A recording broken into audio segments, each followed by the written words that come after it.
inclusivity within the context of sustainable economic development, looking at questions of gender equality, questions of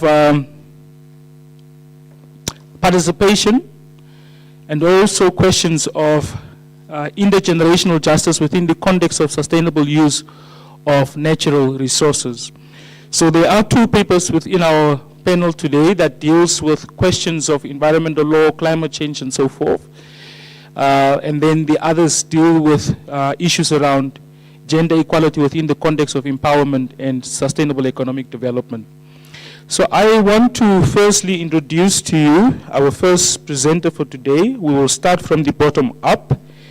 We will start with Dr. Ume, who will be our first speaker for today. Dr. Ume, just give me an indication if you can hear us, and also just let me know if you have a PowerPoint presentation that you'll be doing, so that we just verify that before we give you an opportunity to start your presentation.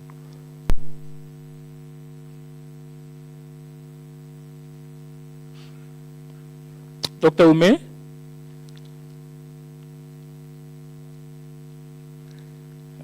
Doesn't look like she can hear us. Dr. Zumena, are you able to hear us?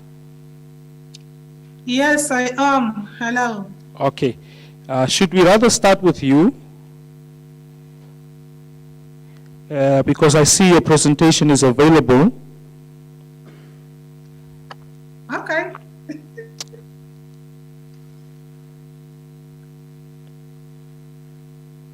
I can start. I think, yeah, I can start.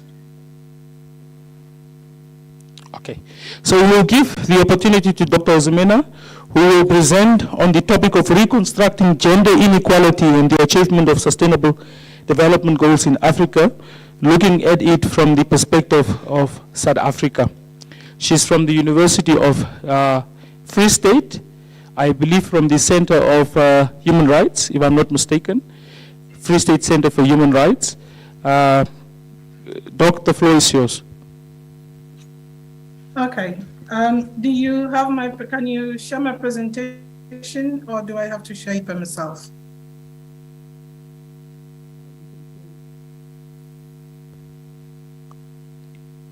If you are able, you can share it. For me to share, I don't know if I'm a host. Okay, let's see. Okay, can you see my screen? Yes, we can. Okay. Thank you. All right then. So maybe I would have to remove my video so that you can see me properly also. That's fine, Doc. We give you 10 minutes. Okay. We give you 10 minutes, but I will give an indication as to when you can round up your presentation. Okay. Thank you very much, Dr. Kariseb. And I just want to use the opportunity to thank the organizers for the opportunity to be part of this discussion, albeit virtually, but I know my colleague is sitting with you, Dr. Deman, hi, from this side, and to everyone else. So my name is Rita Ozemena, and my presentation this afternoon will be on constructing gender inequality and the achievement of sustainable development goals from the perspective of South Africa. With this presentation, what I intend to do is to just give you an idea, a sense of what is happening with the Sustainable Development Goals in South Africa. Generally, with inequality in South Africa, the idea of gender in the first place, and how gender inequality is one of the major issues that South Africa grapples with. And then look at Sustainable Development Goals and a way, is it possible to formulate a process that will reconstruct gender inequality? And I put the in brackets because you remove in, you're looking at equality. And South Africa has really made remarkable progress in terms of promoting gender equality. And so before I start with the presentation, I just want to share a future plan with you. And this is a call for papers on African customary law and transformation towards the gender responsive approach. The conference will take place by the end of October in South Africa. It can also take place, it's also virtual, and we'll be discussing the proposed Uniform Marriage Code for South Africa and its implication for transformation. And so I invite participants to have a look and send in an abstract. The more the merrier, and I'll appreciate that people take this opportunity to join us in this conversation. Now to my presentation. The content, as I've already mentioned, will look at gender inequality, what we consider to be gender development, sustainable development in South Africa, and reconstructing gender inequality. By looking at gender, we all know that, just to provide the context, gender is constructed in the social space. Therefore, it is a relational thing where you look at the roles that men and women play in society. And so it is a space that looks at relationship mainly. What is it that men can do and what is it that women can do? And because that it is in a relational space, the space provides opportunity or determines the opportunity that is available to men and women. And so be it politically, economically, culturally, there are these intersections. And also gender intersects with race, class, status, and more importantly, power. Within the South African context, we see this intersectionalities playing out in terms of race, class, and status, and power. So what really is gender inequality? It is the biggest global crisis of the 21st century, and South Africa happens to have persistent and high inequality. And the drivers could be attributed to unequal power relations. And with unequal power relations, it is important to look at the way men and women are in society. Men are privileged in the role that they play. Because they are privileged in the public sphere, they have opportunity to earn income, whereas majority of women operate in the private sphere, and often that leads to poverty because earning income or empowerment in those areas tend to be a whole lot more difficult. And so unequal power relations, if you make it a central point, then you would understand the role it plays in sustaining gender inequality. And also we look at patriarchy. We live in a patriarchal society where often there is a bias towards the men. In other words, issues are seen from androcentric perspective. So the worldview is mainly about what the men think and how they deal with issues, as opposed to gynocentric that refers to the way women see the worldview. So this drives inequality in South Africa and in most other parts of the world. Also, there is wide income and wealth gap. We see that men earn more. You will see from the statistics that I would share further in this presentation, the extent of the gender pay gap in labor workforce.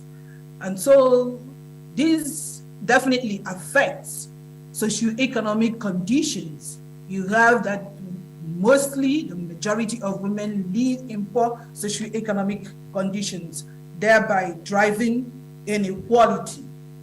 But within the South African context, what is it that the government of South Africa has done in addressing gender inequalities? Since 1994, South Africa is state party to most international instruments like CEDAW, Declaration on the Elimination of Violence Against Women, the Maputo Protocol. South Africa also signed the Declaration on Gender Equality in Africa. And being a member of SADC is also a member, had signed onto the SADC Protocol on Gender and Development. These instruments, the country has used it very well so far in promoting gender equality. Also within the country, they have also its own instruments, or what you call institutional instruments to promote gender equality. So you have the Promotion of Equality and Unfair Discrimination Act. You have the South African Women's Charter, which is really innovative in the sense that this charter originated in 1955. This month of August is celebrated in South Africa as Women's Month. And that is where the South African Women's Charter originated from. It's an instrument that details what is the aspiration of South African women. And they have it from 1955. It was also updated in 1994. And there's the third iteration of this Women's Charter in 2021. Also, another part of the way that the country has sought to improve gender equality is through the Criminal and Related Matters Amendment Bill, Sexual Offences Related Acts, to ensure that persons that commit rape are jailed, and also the Domestic Violence Amendment Bill. These three amendment bill that was signed by the President in 2021 is intended to ensure that women are protected. As you may all know or heard, South Africa has one of the highest rates of violent crimes, gender-based violence and femicide. And so to address that, the President signed into law this amendment bill. But have they been able to assist in reducing inequality? Well, we do know in terms of gender equality in South Africa, which is protected in terms of Section 9(3) of the Constitution. And with this Section 9(3) of the Constitution, it comes out to look at equality in two ways, and that is formal equality and substantive equality. The formal equality looks at sameness to ensure that persons who are in like positions are protected. But the country has taken the approach of substantive equality. By substantive equality, it means that it will take also steps to address the inequalities of the past. And so the Constitutional Court has taken the approach of substantive equality, and this has been translated into some of the cases that have come before the court. The most recent of Bana, that dealt with maintenance of partners in heterosexual relationship. Also, the case of Bear versus Magistrate Kayaliche. Doc, we have around 3 to 4 minutes.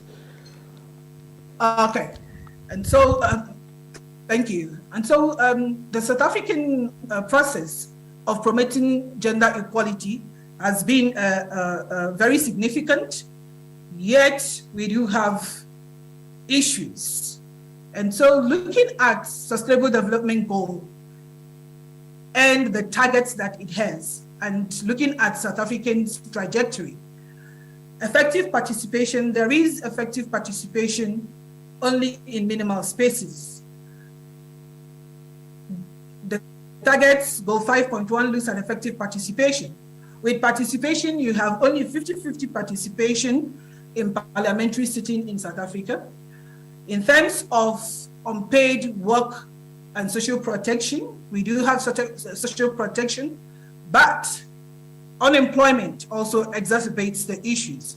There are also cases of harmful practices, but most importantly, the most form that really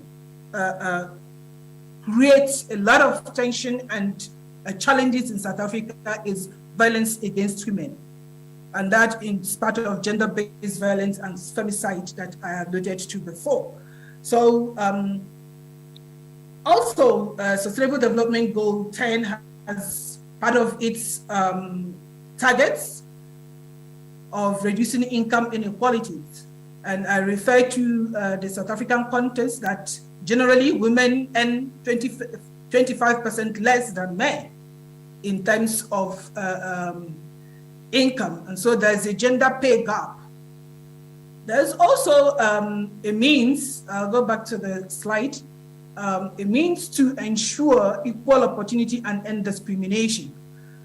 Whereas with regards to women in South Africa, women, you have 39% living below the poverty line.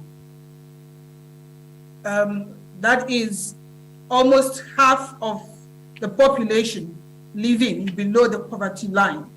And so more than half, to be precise. And so that is a very major issue and the one that the country is struggling with. And so this has the impact of making it possible that South Africa will not achieve the targets as seen in targets 10.3, 10.2, and 10.1 of the Sustainable Development Goals.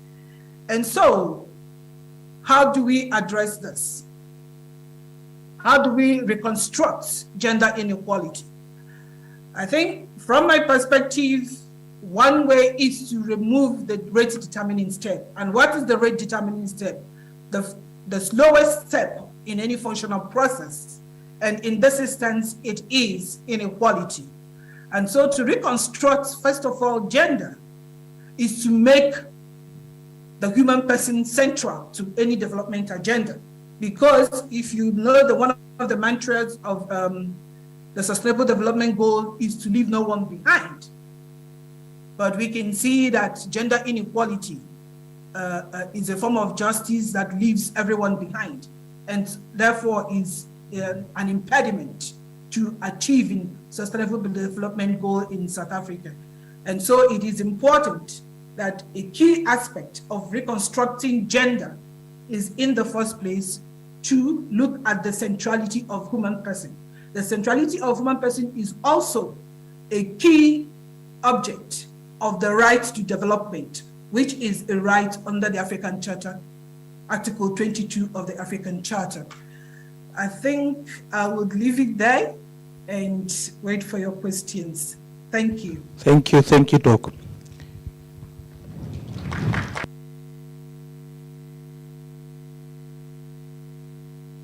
Professor Dr. Ume, I see she's online. Yes. Dr. Ume? If not, we will then continue. I have with me Dr. Annelie, the man. Let me just quickly look for her profile. Dr. The man is the current coordinator of the Advocacy Division of the Free State Center for Human Rights. She holds a doctorate from the University of Free State, and in her previous roles also worked for Human Rights Watch, as well as the Supreme Court of Appeal in South Africa. Her research focuses broadly on human rights and development, the rights-based approach to development, economic, social, and cultural rights, as well as intergenerational rights. Doc, I give you the floor for your presentation. Her presentation is titled, The Importance of Participation as a Key Human Right in Achieving Sustainable Economic Development and the Vision of Agenda 2063.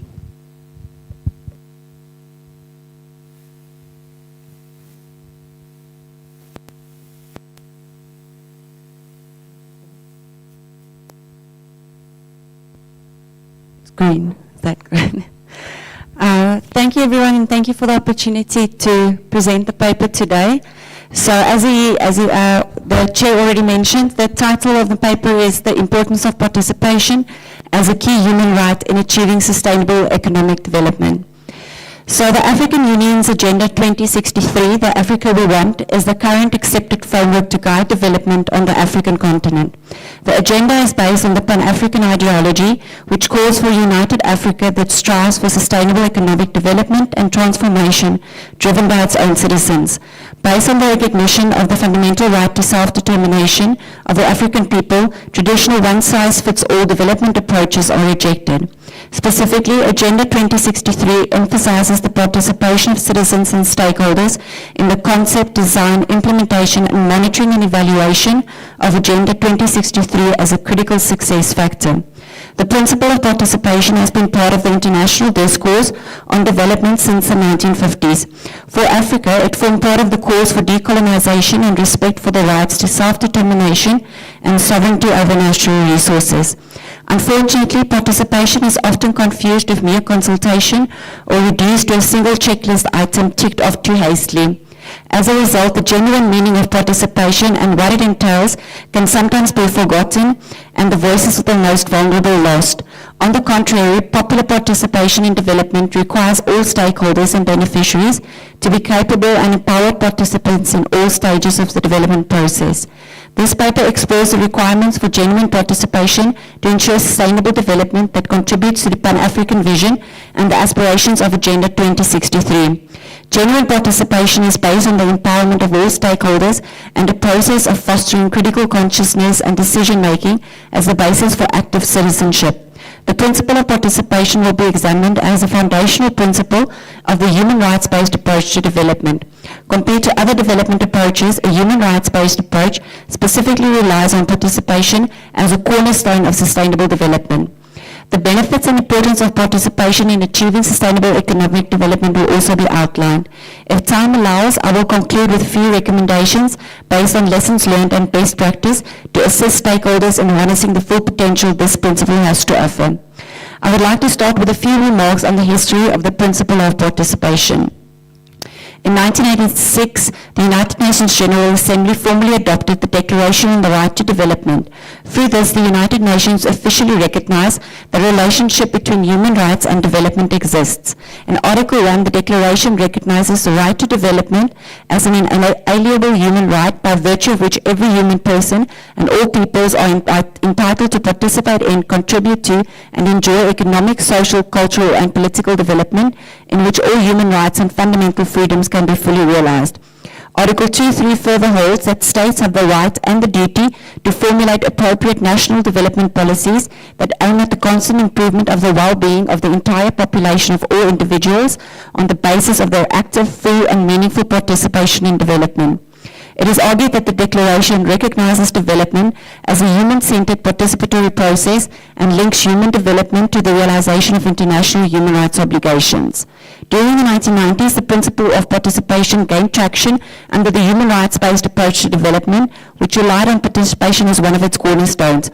The popularity of a human rights-based approach to development grew when in a 2000-2001 study conducted by the World Bank called The Voices of the Poor, it was found that disempowerment, lack of freedom, and the non-recognition of dignity and participation in development plays a crucial role in perpetuating poverty. It can be argued that one of the strengths of Africa's approach to development lies in its reliance on participation as a crucial element of sustainable development. The Pan-African ideology is based on the vision of a united and prosperous Africa that strives for sustainable economic development and transformation driven by its own citizens. This vision is based on the recognition of the fundamental right to self-determination of the African people. Popular participation can be defined as the active involvement in the social, political, and economic activities of a country by its citizens. This paper will focus on participation within development programming as opposed to participation in democracy or a country's governance, although many of the foundational principles of the meaning of participation will be the same.